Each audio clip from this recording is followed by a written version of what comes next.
c'est qu'elle faut.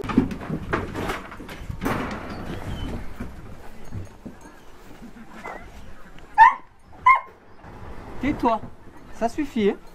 Non, hein?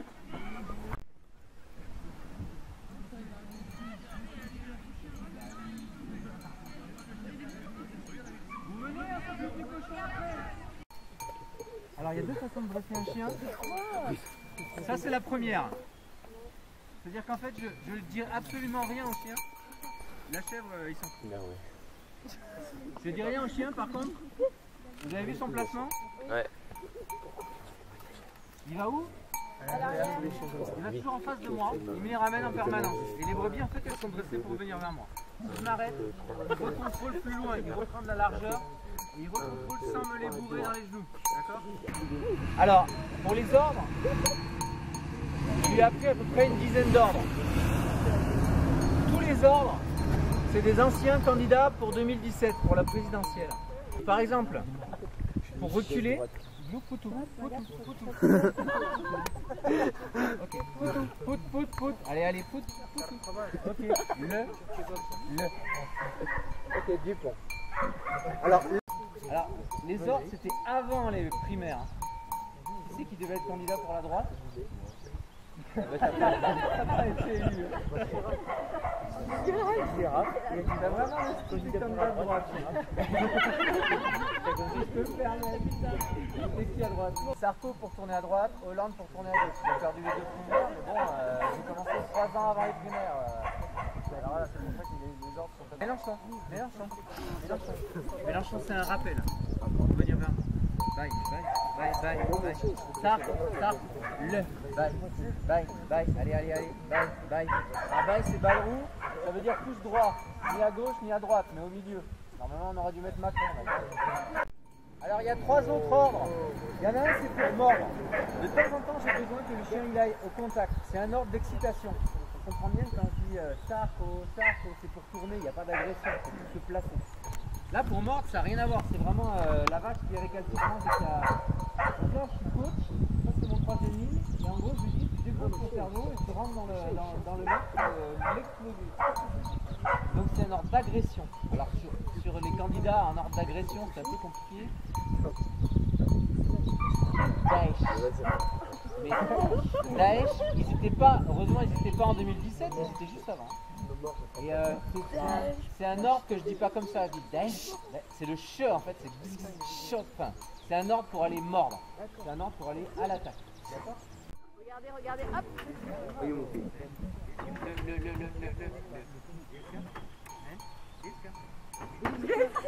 Ça veut dire saute. Ça marche bien. Il n'était pas pour 2017, mais en 2012, il a quand même failli être président. Hein, voilà. Ça, c'est une race vietnamienne, asiatique. On n'élève pas ceux-là en Europe. Hein. On élève des cochons qui sont deux fois et demi plus gros. Hein. Voilà. Donc là, dès que vous allez à manger, vous êtes copains avec le cochon. Ça s'appelle comment ça? La terre. Il y a de l'humus dedans. Alors ça, on va dire que c'est de la terre. D'accord? La planète, elle s'appelle la Terre. En français, ça marche, c'est le même nom. C'est quand même bizarre. Celui qui a donné le nom à la planète, c'est nous. Hein. C'est les hommes qui avons décidé de l'appeler comme ça. Hein. Les 3/4, c'est de la mer. Donc normalement, elle aurait dû s'appeler la planète mer. Sur les sols durs, la Terre, elle n'est pas partout. Au Sahara, c'est du sable. Au Groenland, c'est de la glace ou de la roche dans les montagnes. Donc elle n'est pas partout. La Terre est extrêmement importante. Parce que de cette Terre pousse du végétal. Au Sahara, il n'y a pas de végétal. En Groenland non plus. Et en haut des montagnes, sur la roche, il n'y a pas non plus de végétal, à part quelques lichens. Voilà. Donc ça, c'est la base de la production de tous les végétaux. Donc de la vie sur notre planète, sur la Terre du coup. Alors ça, c'est un milieu vivant pour 2 terrains de foot, c'est-à-dire 1 hectare. Pour 1 hectare, vous avez combien de mammifères qui vivent dedans ou dessus ou en poids? On va demander en poids, pas en nombre parce que alors là c'est impossible. Un ordre de grandeur, en kilos. 150 kilos de mammifères, d'accord? Les mulots, les renards, chevreuils, voilà. En insectes, tout ce qui est insectes rampants, volants, etc., on doit être autour de 300 kg par hectare. D'accord? En vers de terre,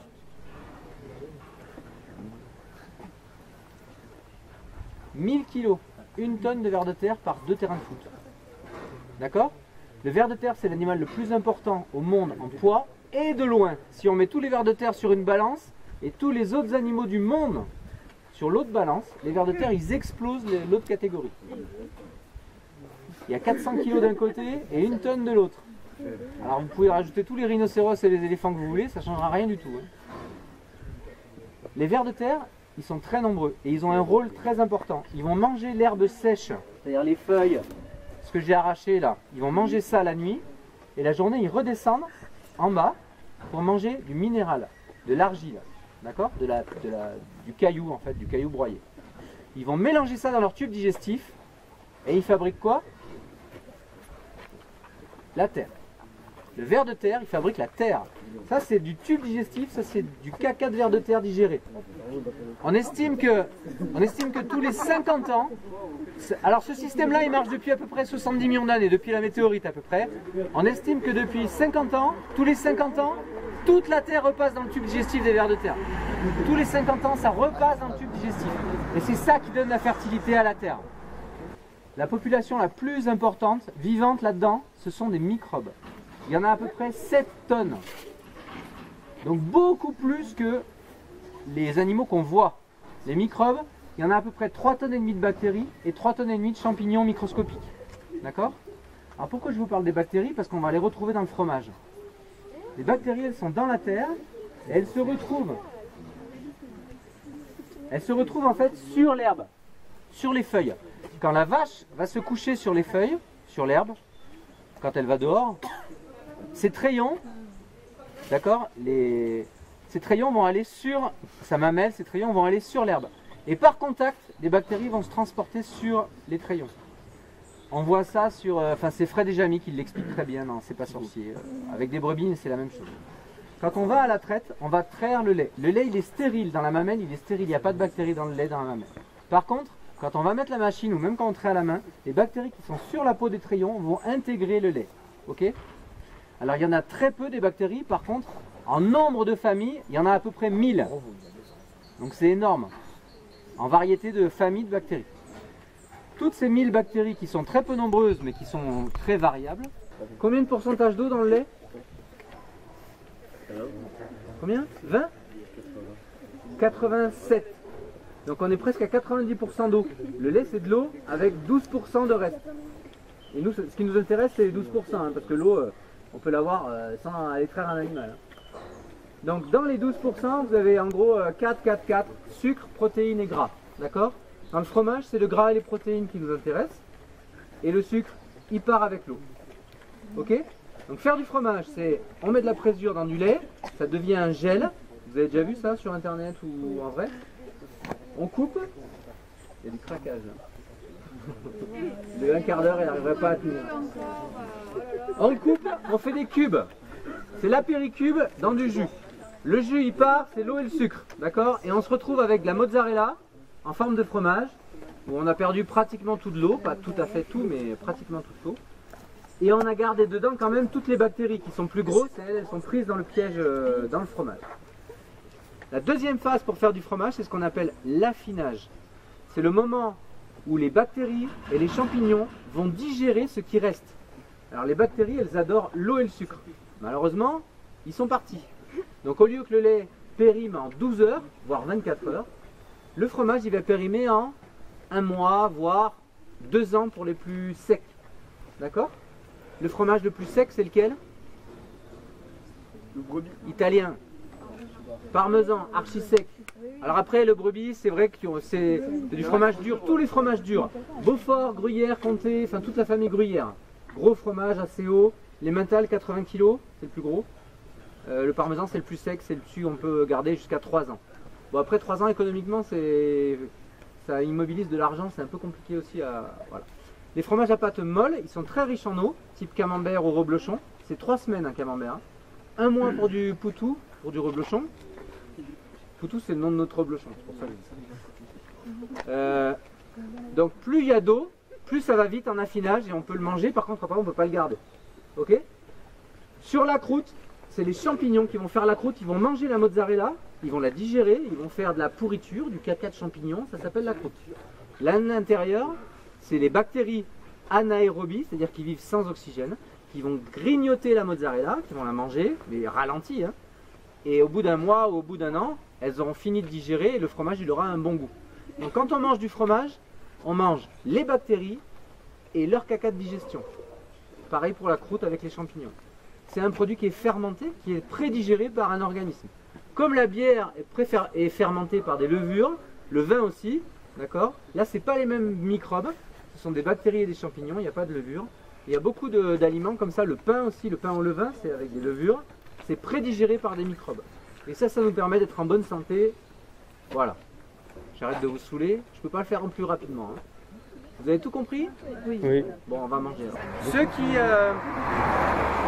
On va tourner après pour voir les salles. Il y a 2 salles d'affinage, les pâtes dures et les pâtes molles. Moi, je vais rester là-bas. Et il y a la salle de transfo. On rentre pas dans les salles. Moi, j'ai des chaussures un peu plus blanches. Je me suis un peu lavé les mains. Par contre, on va voir quand même les salles d'affinage. La salle de pâtes dures, vu qu'on garde les fromages très longtemps, elle est très grande. Donc on a beaucoup de stock. Par contre là, vu qu'on les vend au bout d'un mois et demi, ben, elle est beaucoup plus petite. Mais on fabrique à peu près autant de l'un que de l'autre, en quantité de lait transformé. On peut manger la croûte, on peut l'enlever aussi. Vu qu'elle est faite avec des champignons, il n'y a pas de souci. Bon, si elle est faite en cire, on ne la mange pas, et en métal non plus. Le métal c'est le roquefort et la cire c'est le babybel. Mais si elle est faite avec des champignons, on peut. Il y a certains fromages, alors pas celui-là, mais vous voyez des taches noires là. Il y a un fromage qu'on frotte avec du jurançon doux, donc avec des levures du vin. Et donc il se charge, je vous le montrerai, il se charge en levure. Donc il se charge aussi en vin. Donc il prend à peu près dans sa vie 15 fois du vin sur sa tête. Ça sucre un peu et ça colore la croûte. Voilà. Normalement c'est de l'eau salée hein, pour affiner les fromages. Alors pas le camembert et pas le Saint-Nectaire parce que c'est pas lavé. Ça c'est que des croûtes lavées. Parce qu'autrement on a du gris qui arrive partout. Ils ont des cheveux partout dans les yaourts et tout. Donc nous on les lave pour pas avoir ce gris dessus. C'est bon sur les fromages, mais par contre vous avez plus que 50 parce que dans la fabrication, les 1000 se sont sélectionnés. Pardon. Les 1000 sont sélectionnés. Là il y en a 50. Là il y en a 50 différentes, mais peut-être qu'il y en a 10 ou 15 en commun. Et les pâtes molles, il y en a aussi 50, mais c'est pas du tout les mêmes. Ça c'est réchauffé à 34, ça c'est réchauffé à 45. Donc celles qui aiment le chaud, elles sont là-dedans. Celles qui aiment le tiède, elles sont là-dedans. D'accord? Et les autres n'ont pas survécu. Il y a de la concurrence là-dedans, hein, parce qu'il n'y a plus d'eau et de sucre et c'est la guerre. Hein. Ça, c'est un fromage au lait cru, il y a 50 bactéries et donc les fromages, ils ont un peu plus de goût. En supermarché, vous allez trouver des fromages pasteurisés. Pasteurisé, ça veut dire cuit. Ça veut dire qu'on a cuit toutes les 1000 bactéries qu'il y avait dans le lait cru. D'accord? C'est plus du lait cru, c'est du lait cuit. Et après, on en a rajouté une. C'est pour ça que Caprice des Dieux, il n'a pas beaucoup de goût, mais c'est toujours le même. C'est parce que c'est une bactérie qui digère de la même façon. La bactérie se coupe en 2, puis en 4, puis en 8, mais c'est toujours la même bactérie. D'accord? Donc elle donne le même goût simple. Alors que là, il y a 50 familles de bactéries. Alors nous, on ne sait pas combien il y en a exactement. Hein. On sait pas, on accompagne, mais on ne sait pas exactement ce qui se passe dedans. Les brumisateurs, c'est tout le temps mouillé. En fait. On a tout le temps de l'humidité. Autrement, il sécherait les fromages. Et là aussi, mais c'est un peu moins humide, mais c'est quand même humide. Et là, on est à 10 degrés, 10, 11 degrés, et là, on est plutôt à 15, 14, 15. Ce que tu vois là-bas, c'est un grand bac de sel. C'est de la saumure. Ça sale les fromages. En sortie de fabrication, ils sont plus sucrés, mais ils ont pas de goût en fait. C'est vraiment de la mozzarella sans goût. Et là, on les sale, et après, on les met en affinage, et petit à petit, ils prennent le goût. Ouais. Là, le plus vieux, il a 7 mois, mais on peut les garder un an. Il a 7 mois,